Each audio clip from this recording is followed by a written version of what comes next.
दोस्तों, Indian melodies in association with RH petroleum प्रस्तुत करते हैं तारों में सज के, जिसके जरिए वो गीत, वो गाने जो हमारी भारतीय सिनेमा के नींव हैं।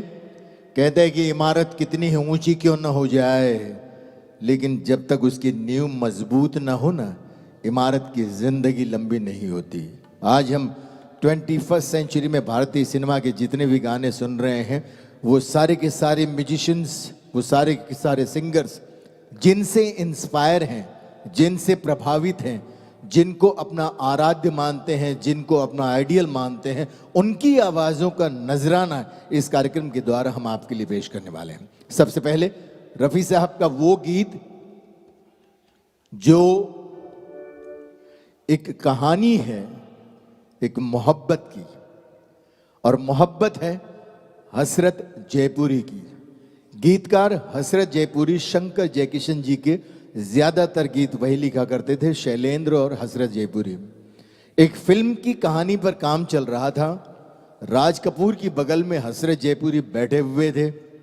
राज साहब ने हसरत को पूछ लिया, कभी तुमने प्यार व्यार किया था? हसरत जयपुरी ने कहा, हाँ भाई किया था, लेकिन अधूरा रह गया। राज साहब ने पूछा, अधूरा क्यों? उन्होंने कहा कि जयपुर में मैं एक हिंदू लड़की से इश्क कर बैठा था, लेकिन उस वक्त का माहौल ऐसा था कि मेरे लिए और उसके लिए मजहब की दीवार बहुत ऊंची थी। मैंने उसे मोहब्बत भरे दिल से एक खत भी लिखा था, जो खत तक उसे आज तक मैं दे नहीं पाया। राज साहब ने कहा, ठीक है, उस खत को, उस लेटर को ले आओ, हम भी तो देखें क्या लिखा था।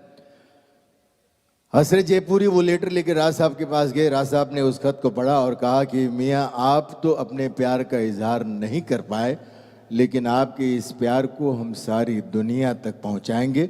और उस खत में जो लिखा था उसे गाना बनाकर अपनी फिल्म में रखा। और उस गाने के बोल आप बखूबी जानते हैं कि हसरत जयपुरी ने अपनी महबूबा के लिए लिखा था, ये मेरा प्रेम पत्र पढ़कर कि तुम नाराज ना होना, ए कलम रुक रुक के चल, संभल के चल।